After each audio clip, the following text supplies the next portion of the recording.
నిన్న అరవింద్ గారు మాట్లాడుతూ ఆ నలుగురిలో నేను లేను అంటారు. నేను లేను.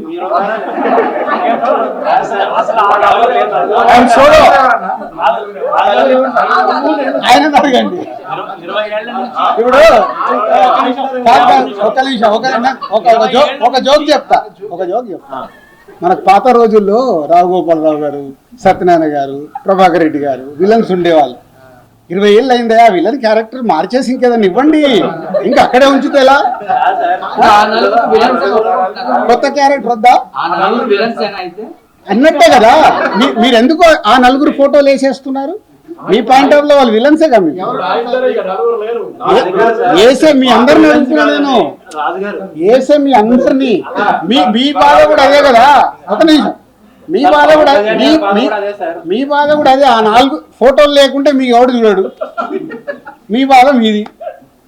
ఎవరి బాధలు వాళ్ళ. ఇక్కడ ప్రపంచవ్యాప్తంగా డిస్ట్రిబ్యూషన్ నడుస్తుంది, పర్సంటేజ్ నడుస్తుంది అన్నారు. మరి ఒక్క తెలుగు రాష్ట్రాల్లోనే ఎన్ఆర్ఐ పద్ధతి ఎందుకు ఉంది డిస్ట్రిబ్యూషన్ చంపడానికి? కాకపోతే అన్ని పర్సంటేజ్ ఇచ్చినప్పుడు ఓన్లీ మనకొక్క చోట ఎన్ఆర్ఐ సిస్టమ్ ఉంది, ఎక్కడా లేదు. అదే అడగండి మరి, అదే నిర్మాతలను అడగండి. నువ్వు అడిగిన క్వశ్చన్ రైట్. నిర్మాత నేను ఎవరిని చంపుతున్నాను? నా డిస్ట్రిబ్యూటర్ ఎవరిని చంపుతున్నాడు? ఎగ్జిబిటర్. సో తప్పేవాడు ఆడియన్స్.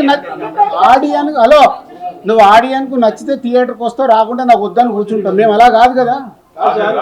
సినిమాలు మీరు తీస్తున్నారు, ప్రజలు వచ్చి మిమ్మల్ని సినిమాలు తీయమని అడగలేదు. కానీ రిలీజ్ టయానికి వచ్చేసరికి మీరు మా టికెట్ రేట్లు పెంచండి అని చెప్పి వాళ్ళని ఎత్తిన బండరాయేస్తున్నారు. అది ఎంతవరకు correct? Me cost of production ఎందుకు తగ్గించుకోరు మీరు? కరెక్ట్, అది ప్రొడ్యూసర్లను అడగండి, నన్ను కాదు. చాలా మంది ప్రొడ్యూసర్స్ అడగండి, నన్ను కాదు. నేను దాంట్లోకి రాను. అదే అందుకే నేను ఇలా ఉన్నా. అందుకే ఈ సంవత్సరం ఎన్ని సినిమాలు నేను తీస్తున్నా, బయట ఎన్ని సినిమాలు జరుగుతున్నాయి. తేడా అక్కడే కదా.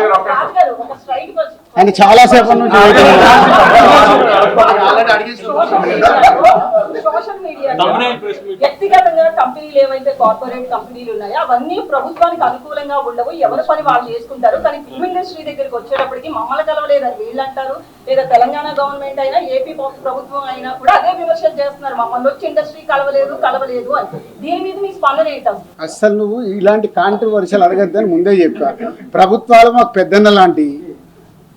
మా అన్నది ఇట్టినా మేము పోయి మాట్లాడుకున్నాం.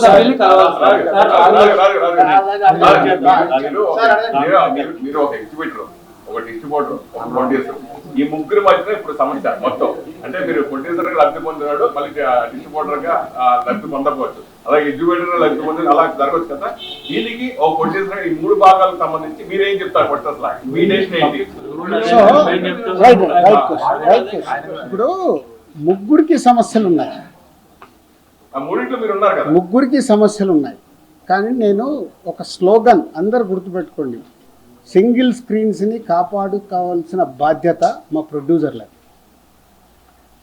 సింగిల్ స్క్రీన్స్ ఉంటేనే మన దగ్గర ఆ సినిమాకి, అంటే మామూలు ప్రేక్షకుడికి కూడా థియేటర్కి వెళ్ళి సినిమా చూడడం అలవాటు. ఈరోజు మన ఇండియా మొత్తంలో percentage wise we're is number 1.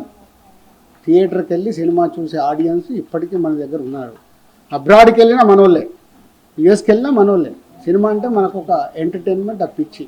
కాబట్టి ఆ థియేటర్లను కాపాడాలి. ఇప్పుడు ఆ థియేటర్లు ఏమైనాయి, వాళ్ళు మూసుకునే కంటే దేనికో రెంట్కి ఇస్తే 10-15 లక్షలు వస్తుందని షిఫ్ట్ అవుతున్నాయి. చాలా థియేటర్లు కనుమరుగవుతూ వస్తున్నాయి. ఇది మా అందరికీ తెలుసు నిర్మాతలకి.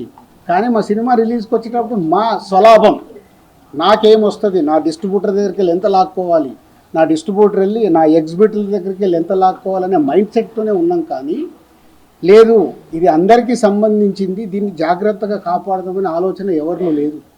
మెయిన్ ఏంటంటే మీరు నిజంగా మిగతా డిస్ట్రిబ్యూటర్తో పోల్చడం కాదు, కానీ ఎస్పెషల్లీ నైజాంలో మీకు దాదాపుగా మీకు పర్సనల్గా 30 థియేటర్లు ఉన్నా కానీ దాదాపు 250 థియేటర్లు మీరే అంటే శిరీష్ గారి ఆధ్వర్యంలోనే జరుగుతున్నాయి. అవి మెయింటెనెన్స్ నిజంగా శిరీష్ గారు లేకపోతే ఈ రోజు చాలా నైజాంలో చాలా థియేటర్లు కళ్యాణ మండపాలుగా మారిపోయే అవకాశం ఎక్కువ ఉంది. అది చాలా ఇప్పుడు 50 థియేటర్లు సిద్ధంగా ఉన్నాయి. మీ క్వశ్చన్కే చెప్తున్నా, 50 థియేటర్లు మేము మార్చేసుకుంటామంటేనే వాళ్ళని ఆపుతూ వస్తున్నాం. ఆగండి, ఏదో ఒక సొల్యూషన్ తీసుకొస్తామని. మీరు ఇది అండర్లైన్ చేసుకోండి. మీకు తెలియని డెప్త్ కావాలిస్తే డెప్త్కి వెళ్ళటానికి ట్రై చేయండి. నాకు దీని మీద అవగాహన ఉంది కాబట్టి focus పెడతా దీని మీద. నాకు చిన్న doubt సార్. ప్రెసెంట్ అంటే ఫస్ట్ వీక్ సపోజ్ శ్రీరాముడు థియేటర్ తీసుకున్నాం, దానికి 4 లక్షలు రెంట్. కానీ ఆ ఫస్ట్ వీక్ ఆ కలెక్షన్ మనం చూస్తే షోకే 1,50,000 మనకి గ్రాస్ వస్తుంది. సో ఆ పరంగా తీసుకుంటే ఫస్ట్ వీక్ టోటల్ కలెక్షన్ చేసుకుంటే మనకు 30 లక్షలు 40 లక్షలు వస్తుంది. రెంట్ పరంగా ఇచ్చి 4 లక్షలు వెళ్ళిపోతుంది. దాని పర్సంటేజ్ గా మార్చుకుంటే 50-50 అంటే కొట్టేసరికి నష్టపోతాడు, డిస్ట్రిబ్యూటర్ నష్టపోతాడు. ఫస్ట్ వీక్ ఎందుకు అలా చేస్తాడు, ఎంత పర్సంటేజ్ ఒక్క చేస్తాడు? నిమిషం, అట్లా 50-50 ఎవరివ్వరమ్మా. మరి, అలా ఉంటే అది కదా. అది డిస్కషన్ వస్తుంది.